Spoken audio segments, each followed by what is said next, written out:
who is also known as Beam, one of our Twitch live streamers. So if you've ever seen Ibrahim on Twitter or on Twitch, this is the person behind Beam Stream, right? Yeah. So he's going to be giving a talk on the evolution of smart contracts in Rust. So please give him a big hand. Take it away. Thanks, Ernest. So, yeah, my name is Ibrahim, otherwise you can call me Beam. You can, of course, shameless plug, follow me on Twitter. So, actually, before I start, I just want to start off by saying that this notion of decentralized finance has gone into this explosive phase of, let's say, immaturity, as well as explosive growth, right? I'm not here to convert anyone, so don't worry. But I just wanted to speak purely from a developer's perspective of what it means to actually develop in a smart contract, and how much more ways do we have to go, especially from a developer's point of view. I feel like part of the immaturity is essentially what tools developers are given, and given the current state, there is a lot of work to do. So, as I said, I will be starting off from the perspective of a developer. So, meet Bob. So Bob is a full stack developer, very experienced in distributed systems, very experienced in querying with multiple databases, optimizing those queries and so on. They're also very experienced within the highly centralized world of finance, right? So Bob is very experienced in banks, trading firms, or even payment solutions. They're also very well versed within the typed, compiled, object-oriented world like Java, C#, and C++. But at a certain point, Bob grows curious about this world of decentralized finance. For as long as they've worked in highly regulated areas, this concept intrigues him, right? So starting right off, Bob is curious, and he knows for a fact that the very thing that powers decentralized finance at the moment is essentially the blockchain. So blockchain is essentially, on a fundamental level, it's simply a data structure where you have a block that links to another block, and what it achieves is a public ledger full of historical transactions. That's what it is on a very fundamental level. And then Bob looks further into the blockchain and realizes that actually in order to interact with the blockchain, you need something called a smart contract. And so the journey begins into the research of smart contracts. Like all developers do, we look into Google and actually check out what this technical term even is in the first place. And particularly, Bob would look at the third thing. Ethereum.org, Introduction to Smart Contracts. So at this point, they're quite heavily curious and willing to look into smart contracts within the Ethereum world. And what he's met with is essentially a language, a new ecosystem. Bob understands that it's actually loosely based in JavaScript, although it is actually a compiled language. And within the services of decentralized finance, he also understands that services and applications in the decentralized finance world are called dApps, or decentralized applications. Now, in order for the Ethereum blockchain to actually understand what a resource is, either fungible or non-fungible, you need to adhere to a few standards. So, as a developer, what these standards actually are in reality is just implementing an interface that has methods in it. If these standards aren't adhered to, Ethereum won't exactly know what you are. So at this point, you know what, let's just say Bob is convinced by this technology in some way, and continues to dive down deeper into the rabbit hole. And at this point, he's reached a certain level of maturity. And with that comes a realization of some pitfalls and fallbacks around the language itself. So, as some of you may or may not know, Solidity has essentially gone for the approach of having inheritance as a way to abstract logic and having building blocks that come together. The ability to extend behavior rather than having, actual separate pieces of logic.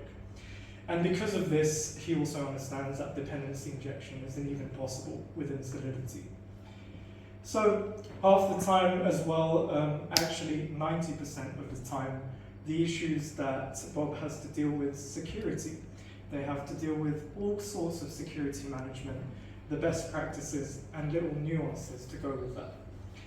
And in addition to that, after learning the language, they also have to deal with a bunch of obscure keywords that they have to also additionally learn the nuances of.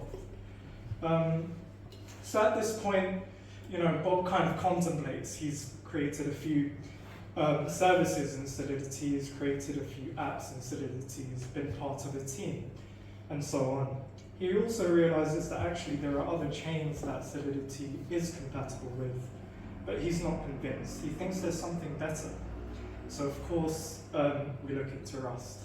So just to name a few, these are just a few chains that have sort of started their journey into moving to Rust when it comes to smart contracts. And at this point, Bob is not truly convinced once again, but can Rust fulfill the needs of Bob? So once again, we go back to the drawing board of Rust, I guess. He looks into the language and realizes that actually it's more challenging. However, it's well within the scope of his expertise.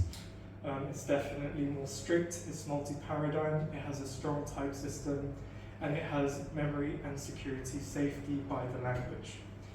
Now, what does this actually mean for smart contracts? When we think about the next step towards this concept of maturity, we can see that actually Rust is the direction to go, especially when it comes to something as important as financial transactions. It's safer and stricter, meaning most of the developing mistakes are reduced. It's faster, but more importantly, it's more consistent in performance, which is what Rust is mostly known and touted for. And in addition to that, with smart contracts, you need to be able to target WebAssembly, which Rust has first-class support for. In theory, there's less restriction on the ecosystem in that you can just target, or rather get a crate that targets WebAssembly. However, there's still a few things to note about using Rust for smart contracts development. At the moment, it seems like a one-to-one port where you have a simple abstraction over a blockchain, right? At the moment, they're still doing the same mistakes as Solidity, where they're just simply making a wrapper over the blockchain in order to interact it in a very simple API. And in order to kind of offload that mental model to abstracting the API, they've tried to employ programming concepts like the actor model into creating smart contracts. But is it actually viable? And on top of that, they think in transaction messages rather than assets or resources, which is the crux of smart contracts. So at this point, Bob is wondering, well, I just want a few requirements to fulfill my needs. I already know what resources are. I already know what assets should be in place when I deal with business logic. There's fungible and there's non-fungible tokens, right? I want to be able to compose and have reusable parts of logic that I can pretty much use on any smart contract. I want to design with assets in mind in that the smart contract already knows what a fungible or non-fungible token actually is, and furthermore don't need to design the whole thing again. And on top of that, one thing that's really missing in the ecosystem is this concept of authorization. Part of the immaturity is that in the centralized world, everything is mature in that all aspects from a user flow has been addressed. And authorization is where things fall short when it comes to smart contracts. So does it actually exist? Spoiler alert. I found something that actually fits well within the needs of what I think is the next step towards having a productive, focused smart contract. So the smart contract language is called Scrypto. I say that it's the language, but in reality it's the DSL. It leverages the DSL within Rust, but you can still use all the Rust syntax the same. It doesn't break any conventions of the language. So Scrypto is currently within the Radix blockchain, but I'm focusing solely on the actual language. So before I actually go into the actual, go into Scrypto, I wanted to first agree on some standards, right? First agree on some definitions. So within assets or resources, we have currently two. We have fungible tokens and non-fungible tokens. Both of these are able to be mintable, meaning you can increase the total supply of the given resource or asset, or you have a burnable, which is to decrease this total supply. And alongside that, you have a few metadata to support the identification of the resource or assets. And something that is very much a Scrypto concept for now is that natively you're able to restrict transfers in some way. So now let's actually move on to the concept of components. So Scrypto employs this pattern or design pattern around components, right? It has to be reusable, but it's also able to be composable in that you can call other components within a contract. It's designed in a way that even the built-in language itself leverages the concept of components. Namely, the account model is also a Scrypto component. So another concept that's core to Scrypto is this concept of buckets and vaults. Essentially, this concept of buckets and vaults are the movement of resources, right? We need a safe way in order for them to interact between other smart contracts. So a bucket is essentially able to move resources. Every time we move a fungible token or a non-fungible token, it has to be placed into a bucket. And therefore, because of that convention, it's not allowed to be dangling. And what I mean by that is that either you have to completely burn it, or it needs to end up in something called a vault. So a vault is essentially a permanent form of storage that is stored on the ledger, and that is also able to store either a non-fungible token or a fungible token. The next part that I'll touch on, or rather I'll show you that has a bit more graphic representation of this movement, are, let's say we have two consumers for one given component, right? We have a wallet that wants to consume from the component on the very left, and then another component that also wants to interact with the component on the left. So when we try to consume this, on the very left it starts off with, it takes a resource from a vault, which is then passed through a component into a bucket, and then given to a wallet component, which it then stores in its own vault. And in the same fashion, we take a resource from a component, we place it into a bucket, and that bucket goes through the second component and then places it in its own bucket. So I hope that made it clearer. So the next part within this convention of Scrypto is this concept of authorization. Now, when it comes to authorization, it again doesn't break any of the mental models. It's just that we refer authorization or access rules as a badge.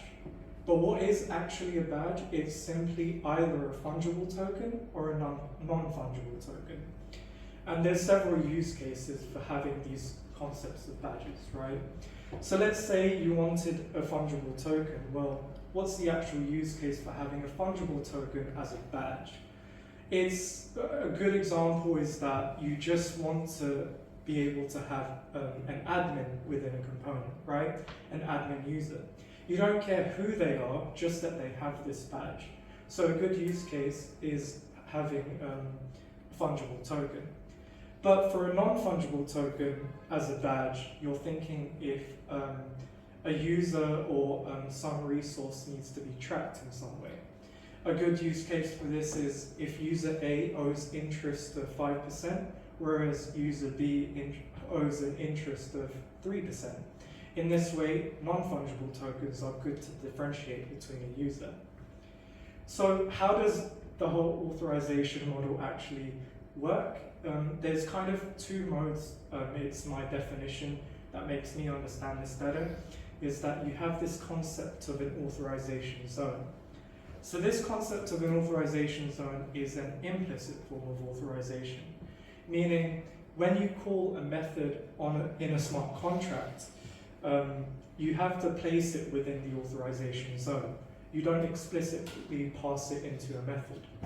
The next part is an explicit form of authorization, meaning you have to present a proof or a bucket, and then we do something with that resource, and then validate additional things from it. And with that, those are the core concepts around Scrypto. So let me just do a short demo in terms of essentially having a very simple smart contract that focuses solely on business logic. So quite relevant to the event that we have today, I've created a very, very simple event smart contract in that it creates Rust London tickets that people have to buy. Please don't charge for Rust London. Don't worry. Yeah, so at the moment you can see that apart from the top level macro, it's essentially just Rust, right? It doesn't break any notion of the mental model that we have today. It just introduces a few types to ensure that resources are able to move between each other. So at the very top, you can see that all the vaults are defined on the struct level, in that the first one, the payment vault, holds all of the payments earned from, sorry, let me make that bigger. So we have a payment vault, which essentially would store all of the earnings earned from a smart contract. And then we have the ticket vault, which we actually have, which holds all of the tickets that are fungible tokens, right? We have the ticket fee and when the event would end, as well as storing the resource address of an event admin. We also have the first part of authorization called service auth. So here we're saying that actually the component itself has some privileges over some other resource. So moving on to the actual create method that actually creates the contract is the event admin. We're basically assuming that whoever creates the contract is also the event admin, right? Which is a fair assumption to make. So as I said, we declare the first resource, which is the internal authorization for service or for the actual component. And then we also create the event admin badge. And now comes the interesting part, which comes into this concept of authorized access, right? First, we create the ticket based on some parameters given from the caller. And then we have this notion of burnable. Now, what we're saying with this burnable method is that only the service auth, or rather the component, is allowed to burn a ticket, right? It's not allowed, no one else is allowed to burn this, only the component. The next form of authentication here is what's called access rules. At this point, this is the part where we do implicit authorization. We're saying that whoever tries to call the claim event earnings, they have to have the event admin badge ready in the authorization zone. Otherwise, everyone's allowed to call everything else. So we set up the component, we call some additional methods on it, and we get back a component address followed by the badge, in this case, a bucket.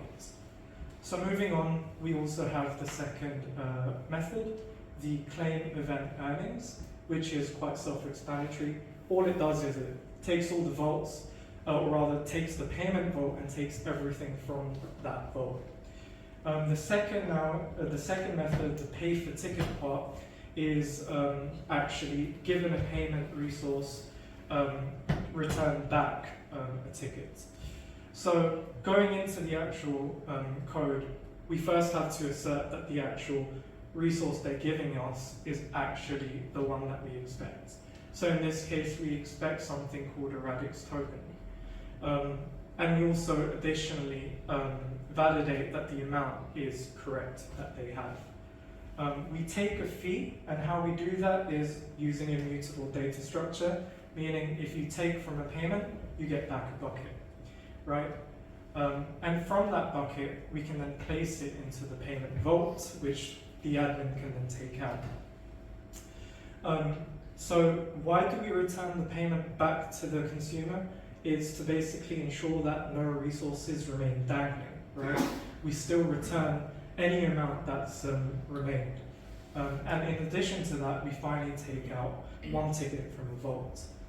And the next method is very interesting in that we actually show explicit authorization, but also how to burn tickets.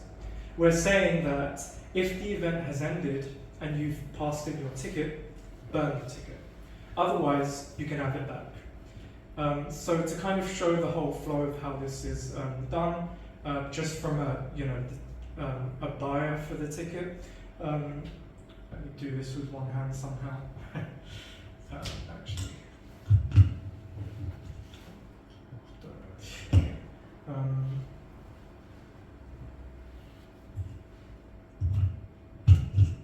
Cool. Sorry.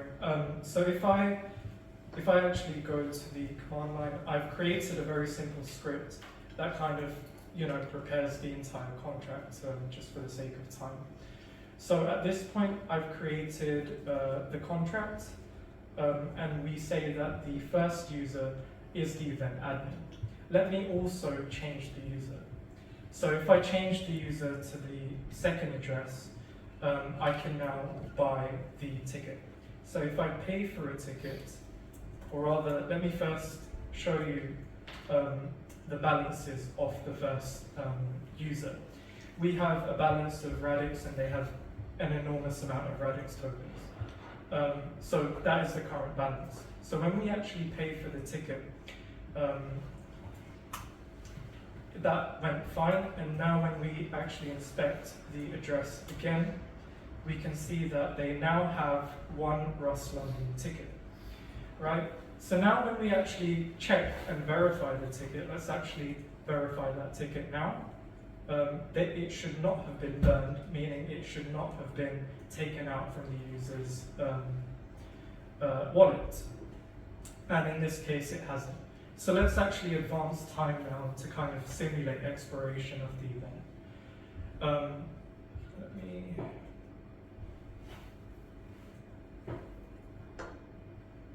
Sorry, I completely forgot the actual command for that.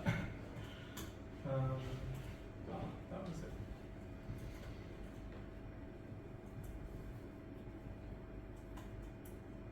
So if I basically go above the time that we set, and then call the verified ticket, they should no longer have the ticket anymore. And in this case, yeah, you can see that the amount is 0. So that is pretty much a very short and very condensed demo of how to use Scrypto itself, right? So moving back to conclusions. So what have we actually concluded at this point, right? We just want a safe way to move resources, as well as be able to abstract things as resources and assets, right? We want to deal with them as a first class. And because of that, I think Scrypto at this point is at the next stage of what it means to be mature when it comes to financial decentralized transactions. So I'll end it there if you have any questions. I've put up a bunch of links. The blockchain that is currently leveraging Scrypto is called Radix. And I've only put all of the developer-centric groups, as well as the repository itself. So yeah, that's me. Thank you very much. A big hand. Any questions? Any questions? Okay, Ethan. Oh, sorry. Sorry. I may have missed something, but I'm wondering what exactly the macro does. Like, what's the transformation there? So the macro itself does a few things under the hood that possibly I also might miss out. Probably someone in the community of Radix could help me out, but essentially it enables, it encodes a bunch of structs to make it readable for the Radix engine to use. And it does a bunch of other magical stuff, which I can go into detail if you talk to me after. But yeah, all you need to know is that it still doesn't break the actual language, it just does some magic in order for it to be understandable by the engine, as well as add a few convenience methods to call on structs. Yeah. Thank you. Any questions from the virtual room, Giles? Anyone to read out?